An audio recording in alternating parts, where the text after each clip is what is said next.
اچھی بات ہے، احسنت، وہ میرا بہت خیال اچھا بتا رہے ہیں سوال کہ جس طرح ایسے بھی بنو عباس میں بھی ایسے آئے جنہوں نے قبر امام حسین علیہ السلام کو مسمار کرنے کی بھی کوشش کی، اور یہ سب تو آج کے زمانے میں بھی اگر ہم دیکھیں تو میں سمجھتا ہوں بڑا اہم سوال ہے کہ اگر ہم دیکھیں تو طاغوت کہیں یہ نہیں کہ غائب ہو گیا یا کہیں چھپ گیا، وہ اپنے اپنے زمانے کا ہر ایک یزید ہمیں نظر آتا ہے.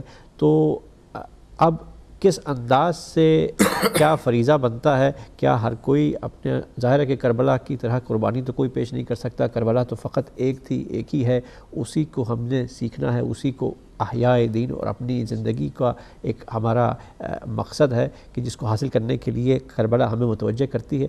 تو اس جو اپنے وقت کا یزید ہے، اپنے وقت کا طاغوت ہے، اسے ہم کیسے پہچانیں اور پھر ہمیں کیا رویہ اختیار کرنا چاہیے؟ میں چاہوں گا اس پر قربہ آپ کو فرمائیے گا. ایک کالر اور ہیں، اگر ان کو بھی شامل کر لیں آپ اجازت سے. السلام علیکم ورحمۃ اللہ. وعلیکم السلام ورحمۃ اللہ وبرکاتہ. بیٹا اشتاق صاحب، میں محمد شکیب اللہ سے بول رہا ہوں. جی یعقوب بھائی. جناب آپ کو اور بیٹی صاحبہ کو اور مولانا صاحب کو میں ادب کے ساتھ سلام عرض کرتا ہوں. اور آپ لوگوں کی گفتگو میں سن رہا ہوں، حقیقت یہ ہے کہ آپ جیسے علم والے بہت کم لوگ ہیں، تو میں دعا کرتا ہوں کہ آپ لوگوں کی باتیں لوگوں کے دل میں اتر جائیں. تو میں یہ عرض کرنا چاہتا ہوں کہ کلمے کے ذریعے سے اللہ تعالیٰ کے رسول اہل بیت کو پہچان کر ان کی خدمت میں آنا اور شیطان سے نفرت کرنا، یہ اصل میں دین ہے.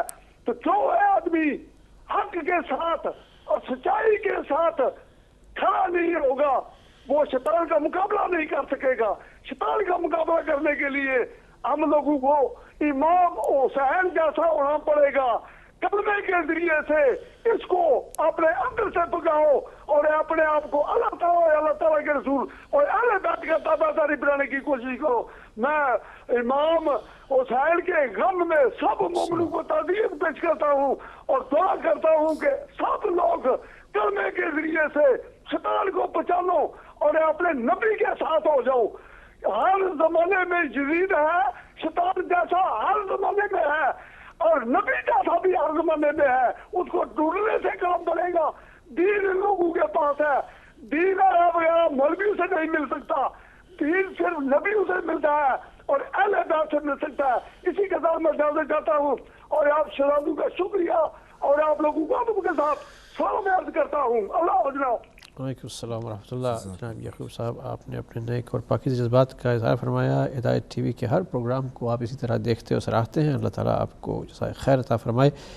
قبلہ، ہمارے بھائی نے بھی کال کی اور ایک پہلے کالر کا بھی سوال تھا اور ایک اور کالر مجھے بتایا جا رہا ہے کہ آپ اجازت سے ان کو بھی شامل کر لیتے ہیں. السلام علیکم ورحمۃ اللہ. السلام علیکم مولانا. السلام علیکم بھائی اور بیٹی، آپ کو بھی سلام. اور نقوی بول رہا ہوں. جی نقوی صاحب. قبلہ، بات یہ ہے کہ ابھی آپ نے بڑے تفصیل سے جو باتیں ہمیں بتائیں، ماشاءاللہ یہ چیزیں ہماری خوش نصیبی ہے کہ ہدایت ٹی وی سے ہمیں مل رہی ہیں، ورنہ یہ کہاں ملتی ہیں ہمیں؟ گھر میں ڈرائنگ روم میں بیٹھے ہوئے ملتی. لیکن ہدایت کا کارنامہ ہے، آل محمد کا خاص کرم ہے کہ ہمیں یہ چیزیں مل رہی ہیں. قبلہ، میں یہ بات ایک کرنا چاہتا ہوں آپ سے کہ دیکھیں کہ امام حسین سے یہ سبق جو سب سے پہلے ہمیں ملا وہ یہی ملا کربلا میں کہ ثابت قدمی کا، کہ ثابت قدم کیسے رہا جاتا ہے. اس کی 1400 سال کے بعد آج یہ مثال ملتی ہے، بلکہ آج ہی ملتی ہے، آج کے دن ہی ملتی ہے یہ مثال کہ ایران اپنے ثابت قدمی میں رہا اور ثابت قدم رہ کے اس نے طاغوتی طاقتوں کا مقابلہ کیا، پابندیاں سہی، سب کچھ سہا، لیکن اپنی ثابت قدمی نہ چھوڑی. تو آج یورپی طاقتیں، طاغوتی طاقتیں اس کے آگے گھٹنے ٹیک گئیں اور آج ایران کامیاب ہو گیا. اور یہ ہمارے لیے بہت بڑا مسلمانوں کے لیے سبق ہے.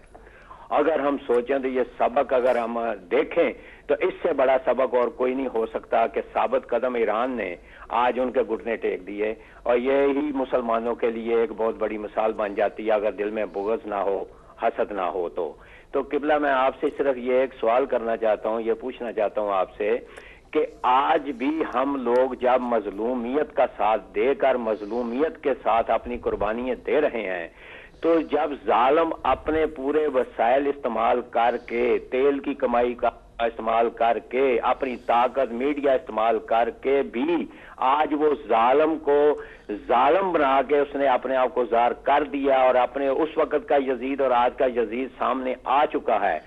تو میں آپ سے یہ سوال کرنا چاہتا ہوں کہ کیا وجہ ہے کہ آج مظلوم جو ہیں وہ کیوں نہیں اس ظالم کی اس طاقت کے مطابق جو آج وہ استعمال کر رہا ہے، اپنے وسائل، اپنا طاقت، اپنی سوچ کو کیوں نہیں بدل کے ظالم کے مقابلے میں مظلومیت کو برابر کیوں نہیں لا رہا؟ اس کی کیا وجہ ہے؟ اس کی کمی کی وجہ کیا ہے؟ کیا ہمیں علم کی کمی ہے، یا ہمارے پاس لیڈر نہیں ہے، یا کیا وجہ ہے کہ ہم لوگ اس سے فائدہ کیوں نہیں اٹھا سکے جو ہمیں علم حاصل ہو رہا ہے؟ اس کی وجہ بتا دیں پلیز، مہربانی، شکریہ ہوگا۔ بہت شکریہ نقوی صاحب، آپ نے ہمارے گزشتہ کالر کا بھی سوال سنا، اور میں سمجھتا ہوں کہ تھوڑا سا یہاں پہ رک کر کے کالز کو اگر تھوڑا سا ہم روک لیں، کیونکہ سوالات جو ہیں وہ بڑے اہم سوالات ہیں۔ ایک اور کالر مجھے بتایا جا رہا ہے کہ ان کو بھی اگر لے لیں، اس کے بعد پھر تک سوالات جو ہیں بڑے، میں سمجھتا ہوں کہ بہت اہم سوالات ہیں۔ جی السلام علیکم ورحمۃ اللہ۔ وعلیکم السلام، میرا نام فاطمہ ہے۔ جی فاطمہ بہن، میرا بس سوال یہ ہے کہ امام حسین علیہ السلام نے اتنے خطبات دیے دشمنان دین کے سامنے، لیکن ان پہ اثر نہیں ہوا، تو ہم لوگ مولانا صاحب وغیرہ کی باتیں سنتے ہیں تو ایام ازا میں تھوڑے بہت نیک ہو جاتے ہیں۔ تو میں یہ پوچھنا چاہتی ہوں کہ وہ کس مٹی سے خلق ہوئے تھے کہ جس پر وہ معصومین کی بات کا اثر نہیں ہوا؟ کیونکہ قرآن کے اندر 3 قسم کی مٹی کا ذکر ہے، سدرا، سلاسل اینڈ تراب، یعنی ہم نے انسان کو خلق کیا بھربری مٹی سے، چکنی مٹی سے اور کھنکھناتی ہوئی مٹی سے۔ تو میں کیا یہ سوال پوچھنا چاہتی ہوں کہ سارے بنی نوع انسان ایک ہی مٹی سے خلق ہوئے؟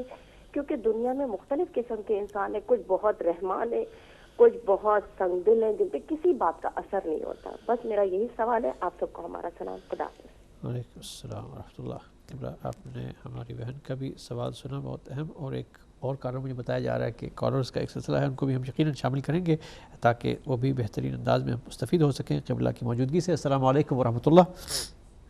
ہلو، السلام علیکم جی۔ وعلیکم السلام ورحمۃ اللہ۔ جی میں سیدہ بات کر رہی ہوں لندن سے۔ میں آپ کا پروگرام دیکھ رہی ہوں اور آپ کا ٹاپک بہت اچھا ہے، تو اسی سلسلے میں بات کرنا چاہتی ہوں غم حسین علیہ السلام اور نوجوان نسل۔ میں کہنا چاہتی ہوں کہ جو ہماری نوجوان نسل ہے وہ غم حسین تو مناتی ہے اور عزاداری حسین بھی کرتی ہے، ماتم بھی کرتی ہے، نوحہ خوانی بھی کرتی ہے، لیکن ان کی سیرت پر عمل کرنے کی کوشش بالکل نہیں کرتی۔ ان کا کام یہ ہوتا ہے کہ وہ مسجدوں میں، امام باغوں میں جا کے ماتم کریں گے، نوحہ خوانی کریں گے، لیکن جو مقصد امام حسین علیہ السلام کا تھا اس کو سمجھنے کی کوشش نہ کبھی کی ہے، نہ اس پر عمل کرنے کی وہ کوشش کرتے ہیں۔ سب سے پہلے تو وہ اپنے گھریلو جو ہے، ہمارا تو بنیادی جو چیز ہے ہمارے گھروں میں ان کا کیا کردار ہے، تو گھروں میں جب ان کے کردار میں اتنی پختگی نہیں ہے، اتنی مضبوطی نہیں ہے، تو وہ باہر دنیا میں اپنے امام حسین علیہ السلام کے مقصد کی کیسے وہ تحفظ کر سکتے ہیں؟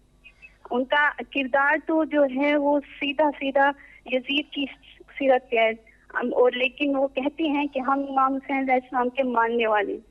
جو نوجوان جو ہیں غم حسین والے دن زنجیر زنی پر آپس میں لڑائی کر سکتے ہیں، تو وہ نوجوان کیا امام زمانہ کے ظہور کے انتظار میں اپنے آپ کو سمجھتے ہیں کہ اس قابل ہیں کہ ہم امام زمانہ کا ساتھ دے سکتے ہیں؟ دوسری میرا یہ پوائنٹ ہے کہ جو ہمارے جو دوسرا مسلک ہے، وہ لوگ ان کے ہم دیکھتے ہیں کہ جگہ جگہ ان کی مساجد ہیں، اور ان کے مساجد بھرے ہوتے ہیں نمازوں کی ٹائم، وہاں پہ درس و تدریس ہوتے ہیں، لیکن ہمارا یہ ہے کہ ہماری ہر جگہ پہ ایک مسجد ہے، لیکن وہاں پہ نوجوان نسل کا کوئی بھی نوجوان نسل کوئی نظر نہیں آتی۔ سارے اگر آئے ہوتے ہیں تو بزرگ لوگ، چھوٹے بچے، وہ بھی بہت کم عمر ماؤں کے۔ یہ چیز جو ہے نا، اسی سے ہمیں پتہ لگتا ہے کہ ہمارے اندر کتنی کمزوری ہے، اور ہماری اس کمزوری سے جو ہے نا دوسرا مسلک کس طرح فائدہ اٹھا رہا ہے۔ ان کی تو مسجدوں میں ایک سب سے پہلے تو اس چیز کی کہا جاتا۔ ٹھیک ہے، بہت شکریہ سیدہ بہن، آپ کے جو سوال ہے بہت بہترین انداز میں آپ نے فرمایا اور قبلہ نے سن بھی لیا۔ میں چاہوں گا قبلہ یہ کچھ سوالات ملے جلے تھے اس میں، لیکن عنوان بڑے ہمارے عنوان سے بہت زیادہ مربوط ہیں، آپ ذرا ان کو فرما دیجئے کہ غم حسین جو ہمارا ٹاپک ہے اور نوجوان نسل کس انداز سے اس کو لینا ہے، اپنے اس مشن امام حسین علیہ السلام سے اپنے آپ کو متمسک رکھنا ہے، اور اس کے بعد جو ہمارے پہلے کالر کا سوال تھا کہ طاغوت اور یزیدی طاقتیں تو ہر وقت میں ہر دور میں موجود ہیں، تو ان کے ساتھ کیسے نبرد آزما ہوا جائے؟ ان کا جو ہے وہ سوال بہت معقول تھا ان کا جو اصل جو کہنے کا مقصد تھا کہ بھئی وہ آج بھی یزید ہو رہے ہیں. بالکل. تو اس میں کوئی شک نہیں، ان کی بات سے ہم ایگری کرتے ہیں، یزید ہو رہے ہیں، لیکن اس یزید میں اور اب کے یزید میں بہت فرق ہے. اور بنیادی فرق یہ ہے، وہ پھر یزید کوئی پیدا، امام حسین کی قربانی کا جو بڑا فائدہ ہوا کہ اس کے پہلے تک جو یزید تھا وہ منکر ہو رہا تھا. ظلم تو سب نے کیے ہیں، آپ تاریخ دیکھیں، حجاج ابن یوسف وغیرہ اور متوکل اور کون بھائی ایسے بھی لوگ ہیں. ایک یزید ہے جس نے امام حسین کو شہید کیا، دوسرا آتا ہے وہ امام حسین سلام اللہ علیہ کی قبر پر ہل چلواتا ہے. تو اس میں کوئی شک نہیں، وہ ظلم ہے. لیکن جو بنیادی فرق ہوا یہ قتل حسین سے جو ڈفرینس ہے، جو میں کہنا چاہ رہا تھا کہ پھر وہ یزید نہیں ہو سکا کوئی، ظلم کے اعتبار سے ہیں بے شک یزید، آج بھی یزید ہیں. لیکن وہ جو میرے کہنے کا مقصد تھا، جس کو اس بزرگوار نے سوال کیا، خدا ان کو جزائے خیر دے، اچھا سوال تھا، کہ وہ یزید جو کھلم کھلا نماز کا انکار کر رہا تھا، جیسا کہ میں نے پہلے عرض کیا، دین کا انکار کر رہا تھا، آنے والوں نے ظلم کیا ہے مگر ہمت انکار دین کی نہیں ہوئی ہے. یہ اصل جو پوائنٹ تھا کہنے کا. ورنہ ظلم کے اعتبار سے اگر دیکھا جائے تو یہ لوگ کسی صورت سے یزید سے کم نہیں ہیں جو مظالم کر رہے ہیں. آج جو ہو رہا ہے کہ وہ سر کو کاٹ کر کے اس کی ویڈیو بنا رہے ہیں، یزید سے کم نہیں ہے، لیکن یہ بنا میں دین کر رہے ہیں. اب ہمت کسی میں نہیں ہے کہ جو انکار دین کر کے یہ ظلم کر سکے. تو یہ ایک تو ان کا پہلے کالر کا. دوسرے صاحب نے کیا فرمایا تھا جواب؟ اس کے بعد جو ہمارے دوسرے بھائی تھے وہ کہہ رہے تھے کہ مسلمان امت مسلمہ جو ہے وہ ایک کثیر تعداد میں موجود تو ہیں، لیکن پرانے زمانے میں یہ تھا کہ کچھ لوگوں کو غلام بنایا جاتا تھا، آج قومیں غلام بنائی جا رہی ہیں. طاغوت جو ہے ان کو احسن، تو یاد آیا مجھ کو، انہوں نے مثال دی. آج اصل میں جو ہے وہ انہوں نے ٹی وی دیکھا، ہم نے بھی دیکھا، ایران کے حوالے سے. آج دو کیس ہوا ہے، مطلب کل. ایک تو یہ ہے کہ وہ ایران کی جو فٹ بال کی ٹیم تھی وہ فائنل جیت گئی ہے، اور اس میں جو خبریں آ رہی ہیں بڑے مزیدار خبریں یہ ہیں کہ اس کو امارات کے وہ منصور کر کے کوئی تھے جن کو وہ انعام پیش کرنا تھا. تو ان لوگوں نے کہا بھائی ہم اپنا جھنڈا لگائیں گے. نہیں صاحب ہم اپنی وہ نہیں صاحب. بہرحال جب انعام کی منزل ہے تو اپنا جھنڈا انہوں نے اٹھایا. تو وہ منصور جس کے ذریعے سے وہ انعام دیا جانا تھا فاتح ٹیم کو، وہ اتنی تیز وہاں سے امارات کا جو تھا وہ بھاگا ہے تاکہ ایرانی جھنڈے کے ساتھ ہماری فوٹو نہ چھپنے پائے. ایک تو یہ کیس ہوا. دوسرا کیس انہوں نے جو اشارہ کیا، آج جو ہے وہ 5+1 ممالک کی جو وہ چل رہی تھی اس میں الحمدللہ معاہدہ ہو گیا ہے. رات میں صبح ساری خبریں آ گئی ہیں اور کافی حد تک جو ہے وہ جو پابندیاں ہیں وہ 6 مہینے کے لیے برطرف ہوگی. تو بے شک اگر جو ہے وہ ہمارے اندر استقامت ہو تو قرآن کا وعدہ ہے کہ جو ایمان لائے اور اس پر ثابت قدم رہے، اللہ تبارک و تعالیٰ کی نصرت اس کا شامل حال ہوگی. تو بات ان کی نہایت معقول تھی، اور اس سلسلے میں میں ان کو بھی مبارکباد دیتا ہوں اور پھر ساری قوم کو مبارکباد دیتا ہوں کہ آج یہ ایک کامیابی جو ہے وہ ڈپلومیٹک اعتبار سے ہوئی ہے. اور اللہ ان کو اچھا رکھے کہ انہوں نے اپنی کال کے ذریعے سے یہ اس مسئلے کو یاد دلایا، اور یہ ہمارے لیے گویا کہ درس بن گیا ہے کہ اگر جو ہے وہ ثابت قدم ہے تو نصرت الہی ہمارے ساتھ ہے.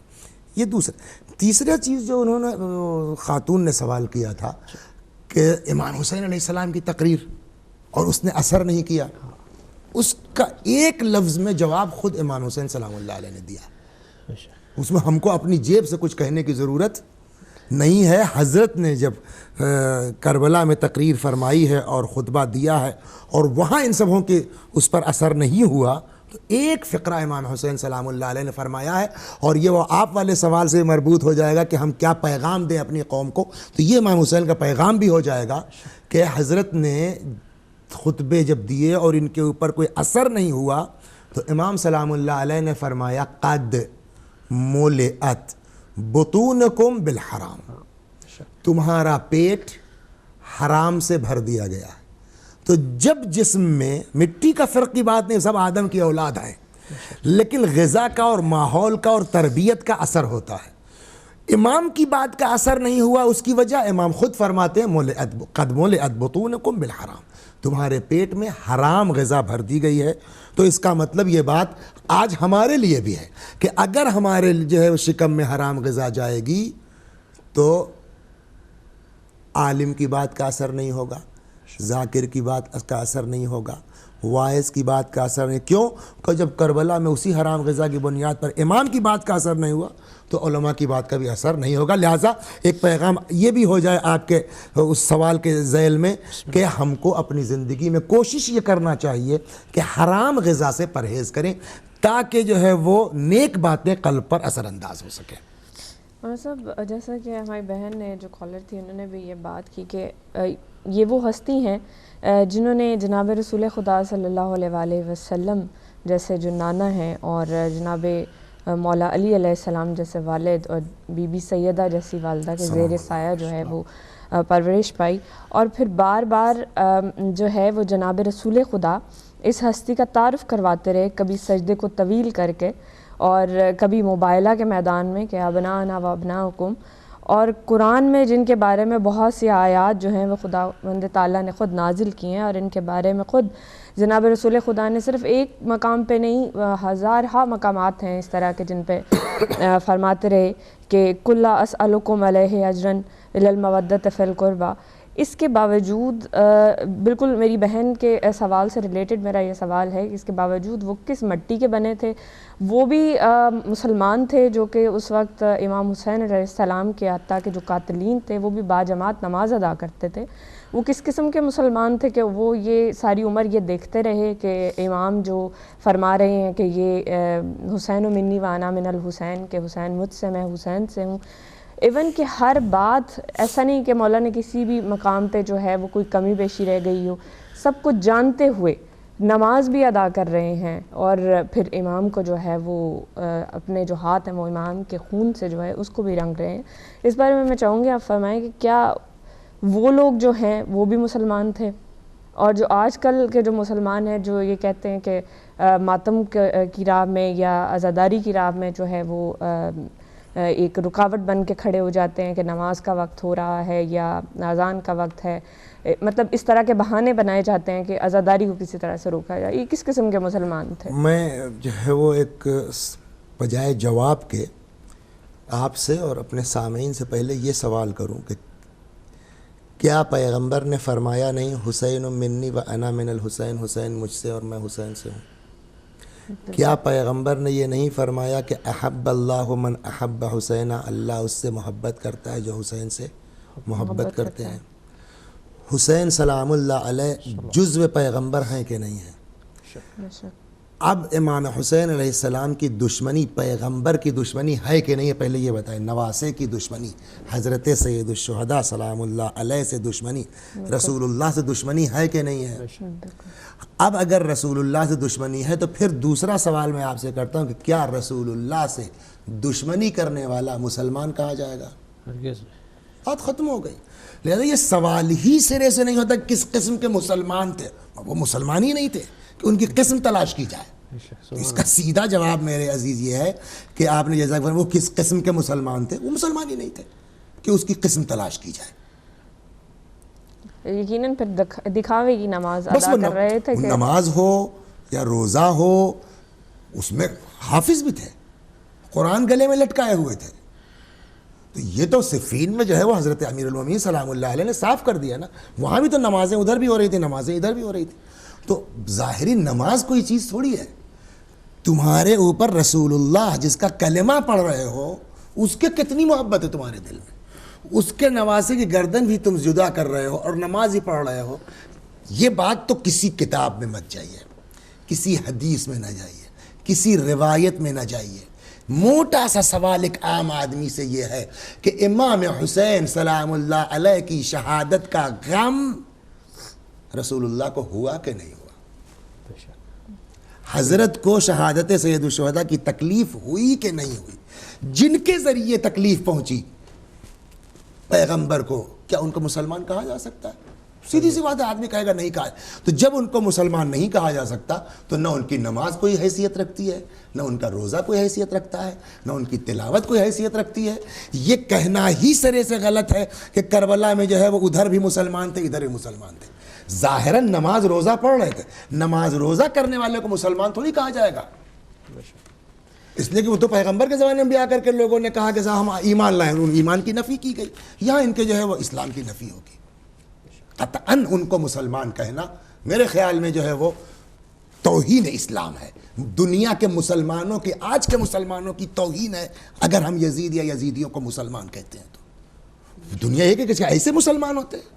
آج ہماری ذمہ داری، میں تو سمجھتا ہوں کہ میری ذمہ داری، ہماری آپ کی ذمہ داری یہ بنتی ہے کہ آپ ان کو بتائیے کہ صاحب یہ پیغمبر کو جنہوں نے تکلیف پہنچائی، ہم کیسے ان کو مسلمان کہہ سکتے ہیں؟ یہ مسلمان نہیں ہیں، تاکہ دنیا سمجھے کہ صاحب یہ اسلام و کفر کی جنگ تھی، نہیں ہے کہ اسلام اور اسلام کی جنگ تھی، یا دو مسلمان گروہ آپس میں تھے. ایک طرف پیغمبر ہے، ایک طرف ابو لہب ہے، ایک طرف ابو جہل ہے. یوں کہیے آپ. بے شک.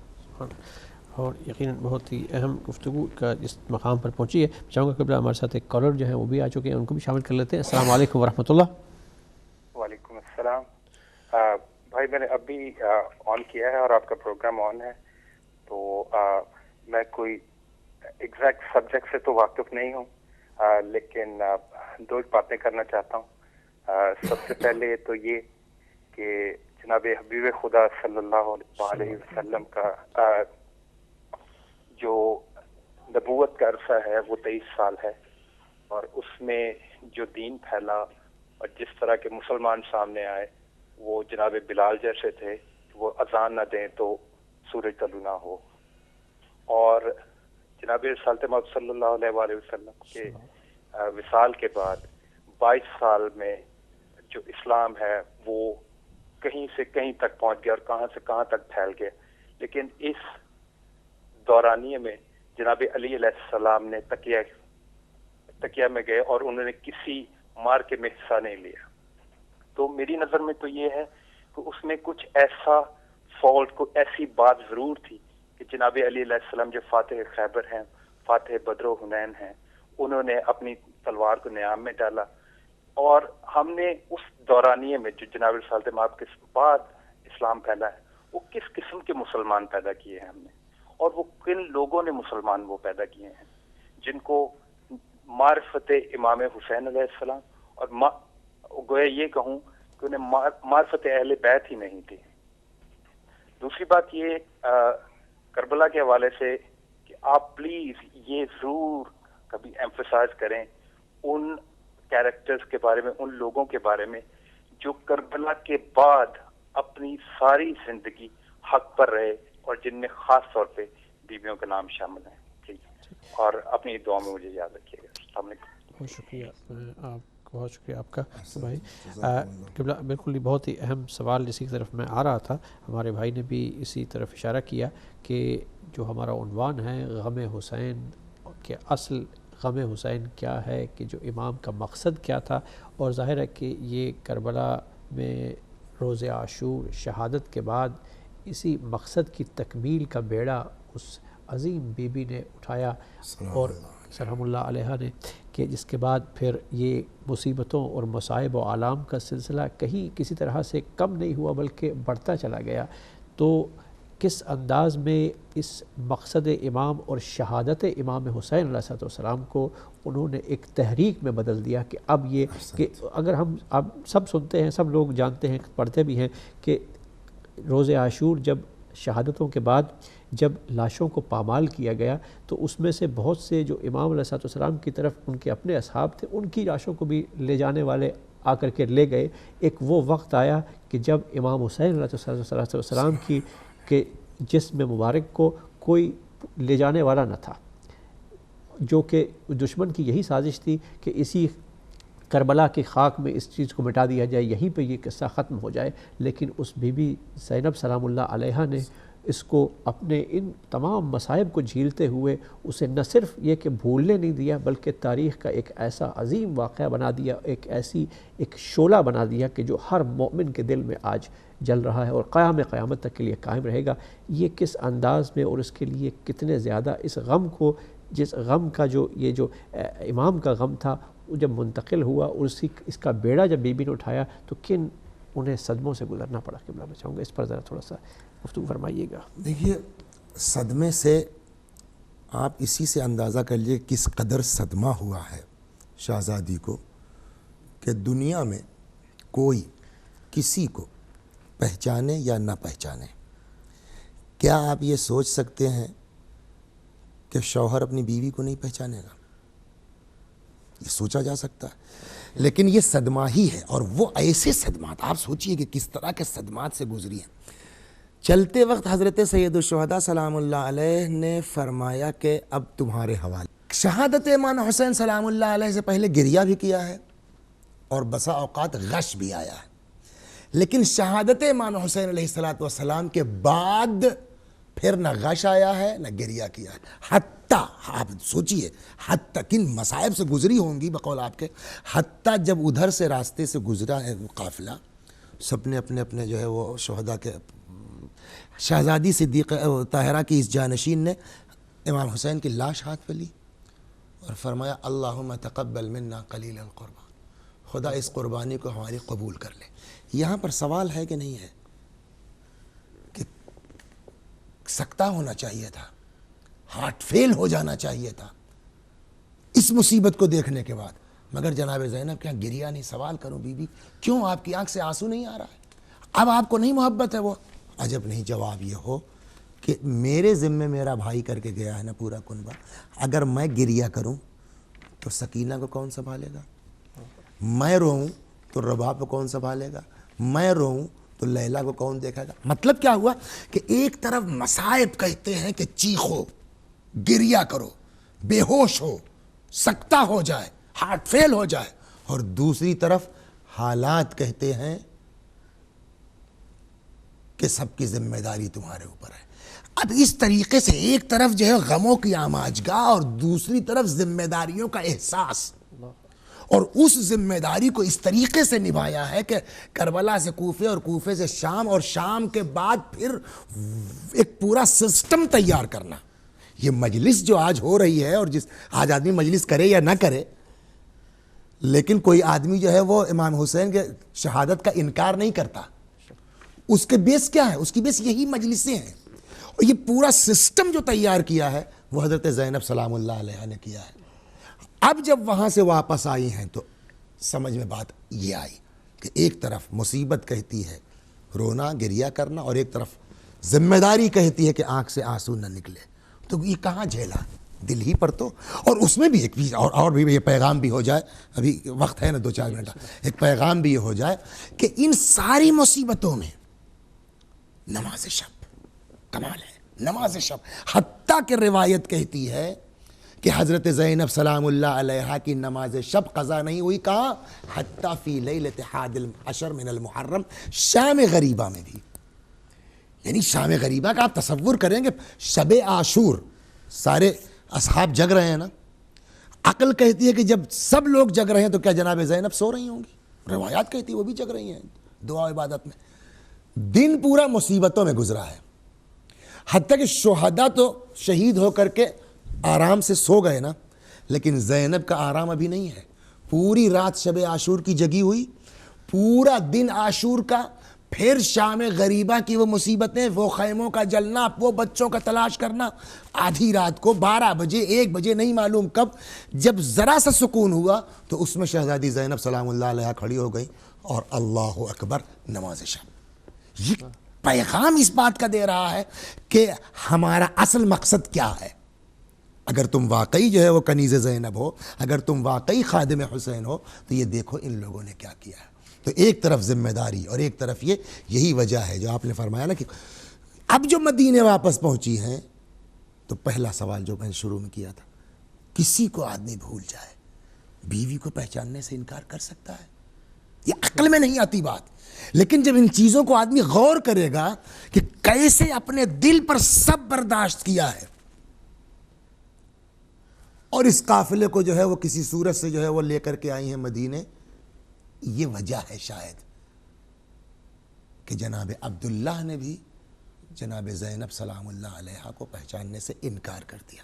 آخر کلام میں یہ جملہ میں کہتا چلوں کہ امام حسین سلام اللہ علیہ نے جس مقصد کے تحت قربانی دی وہ ہمارا دیدار ہونا تھا، اور جس مقصد کے تحت یہ ساری، آپ فرض کیجئے آپ تو بھی تو ماشاءاللہ جو ہے وہ وہاں کے، یہ بھی خاتون جو ہے وہ لاہور کی ہیں، اپنے یہاں کے پولیس کے حالات آپ دیکھ رہے ہیں، اگر کسی کے گھر کے عورت کو پولیس والے رسی باندھ کر کے اس کے گھر سے زیادہ نہیں، پولیس اسٹیشن تک صرف لے جائیں، بمبئی اور دہلی اور لاہور اور کراچی کی بازار سے گزرتے ہوئے آدمی شہر چھوڑ دے گا عزت کی خاطر، آدمی علاقہ چھوڑ دے، سب برداشت ہے، یہ برداشت نہیں ہے۔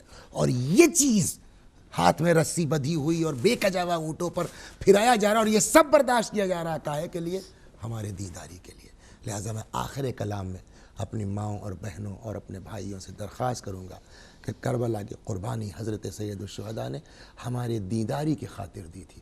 اگر آج ہم مذہبی ہو جاتے ہیں، حسین آج خوش ہوں گے، زینب خوش ہوں گی، ام کلثوم خوش ہوں گی، اور اگر ہم بے پردہ اس طرح نکلتے ہیں بازاروں میں تو اس وقت شاید جناب زینب سلام اللہ علیہ کو تکلیف اتنی نہ ہوئی ہو، اس لیے کہ امید تھی کہ ہم دیدار ہو جائیں گے۔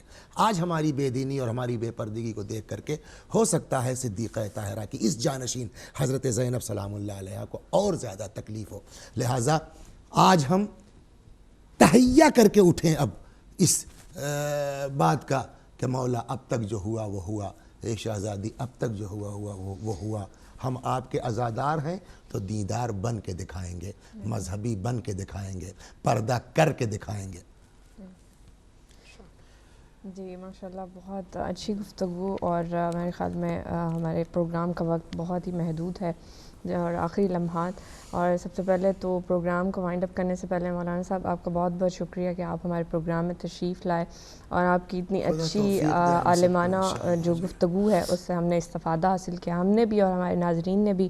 اور میرے خیال میں کہ مولانا صاحب کی اتنی عالمانہ گفتگو کے بعد میرا کچھ کہنے کا جو ہے وہ جواز ہی نہیں پیدا ہوتا ہے، اور اس شعر کے ساتھ آپ سے اجازت چاہوں گی کہ باطل کی سازشوں کو کچلتے رہے ہیں ہم، باطل کی سازشوں کو کچلتے رہے ہیں ہم، جب تک رہے گا ہاتھ میں پرچم حسین کا، کسرِ یزیدیت کی دراڑوں سے پوچھ لو، کسرِ یزیدیت کی دراڑوں سے پوچھ لو، تاریخ انقلاب ہے ماتم حسین کا۔ اس کے ساتھ ہی آپ سے اجازت چاہتے ہیں۔ تھوڑا سا ایک پیغام ہم یقیناً دیتے چلیں کہ ہمارے ناظرین کو بھی ہم آپ کو متوجہ کرتے چلیں کہ ظاہر ہے کہ ان ایام عزا جس سے ہم گزر رہے ہیں ایک بہت بڑی نعمت اللہ تعالیٰ نے ہمیں عطا کی ہے، یہ ہدایت ٹی وی کی صورت میں، کہ جس کے ذریعے ہم ایک اسٹوڈیو سے آپ کے دنیا بھر میں جہاں جہاں کتنا قبلہ کتنے ممالک ہیں ان تک یہ نشریات پہنچتی ہیں۔ یہ ایک دیا جو جل رہا ہے، یہ جو ایک ہدایت کا پیغام ہے، اس کو ظاہر ہے کہ جاری و ساری رکھنا ہے، اور بہت ہی ایک اہم ایک پلیٹ فارم ہے کہ جس سے ہم تقریباً انسانوں کی جہاں جہاں تک یہ نشریات جاتی ہیں جس ملک میں وہاں تک پہنچتی ہیں، تو اس میں اس کار خیر میں حصہ لینا ہم سب کا فرض ہے کہ اس چراغ کو، اس ہدایت کے اس چراغ کو ہم جلائے رکھیں، اور اس میں جو ذکر محمد و آل محمد، اسی پیغام امام حسین، غم حسین علیہ السلام، جو کہ امام کا غم ہے کہ جس میں امام چاہتے ہیں کہ انسانیت فلاح پا جائے، ہم دیندار ہو جائیں، تو ہمیں صرف فقط اپنے تک اس کو محدود نہیں رکھنا بلکہ پوری انسانیت تک کے لیے جو پیغام ہے اس تک پہنچ جانا چاہیے۔ کربلا میں روز عاشور امام علیہ السلام کی جو صدا حل من ناصر ینصرنا، یہ یقیناً یہ امام نے قبلہ یہ اس یزیدی لشکر میں سے تو کسی سے نہیں یہ توقع کی تھی کہ یہاں سے کوئی نکل کر کے آ کے میری مدد کرے گا، وہ تو سب ایسے تھے کہ امام جانتے تھے کہ یہ سب اب اس بات پر تہیہ کر چکے ہیں، لیکن حل من ناصر ینصرنا امام کی یہ آواز ہے ہمارے لیے قیامت تک کے لیے کہ ہم اپنے وقت میں، اپنے زمانے میں کس طرح امام کے اس غم میں، کیا وہ غم ہمیں بھی ملا ہے، کیا ہم بھی اس غم میں شریک ہیں، کیا ہم بھی امام کے مقصد کو اپنا مقصد سمجھتے ہیں، اس سے متمسک ہونے کے لیے ہمیں کیا کرنا ہے، اور اگر کم سے کم اگر ہم کر سکتے ہیں تو یہی کہ اس امام کے پیغام کو عام کرنے میں، کربلا کے پیغام کو عام کرنے میں ہم بھی اپنی ایک تھوڑی سی یہ مدد کر سکتے ہیں۔ محبان ہدایت جس میں کہ 5000 افراد چاہیے، ابھی تک تقریباً 3500 ہیں، میں سمجھتا ہوں کہ 1500 لوگ تو کم سے کم دیکھ ہی رہے ہوں گے، اگر آپ فرما دیجئے کچھ الفاظ۔ اس میں جو ہے وہ سیدھی سی بات یہ ہے کہ اگر ہمارا اس میں کچھ پیسہ شامل ہوتا ہے اور ایک آدمی کے آنکھ سے بھی آنسو نکلتا ہے تو وہ جس کا پیسہ اس میں شامل ہے ثواب کا حقدار وہ ہے۔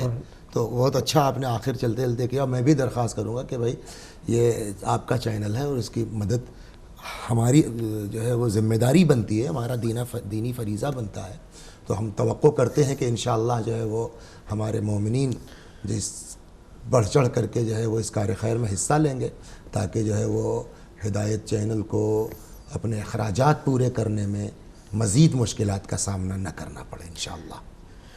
ٹھیک، ہمارے پاس تقریباً اس وقت 3460 جو ہیں وہ ممبرز ہیں، اور ہمیں مزید جو ہے تقریباً 1340 جو ہیں 1540 جو ہیں اور ایسے ممبران چاہیے، جس کے بعد پھر ہدایت ٹی وی اپنے نظام کو چلانے میں بہت حد تک خود کفیل ہوگا، اور پھر تمام توجہات جو ہیں وہ مرکوز ہو سکیں گی ٹرانسمیشن اور اس کی بہترین سے بہترین نشریات آپ تک لانے کے لیے انشاءاللہ المستعان. یقیناً اور یہی ہمارے لیے ہو سکتا ہے کہ نجات کا آخرت میں بھی ایک توشہ نجات بھی ہمارے لیے بن سکے. الہی آمین.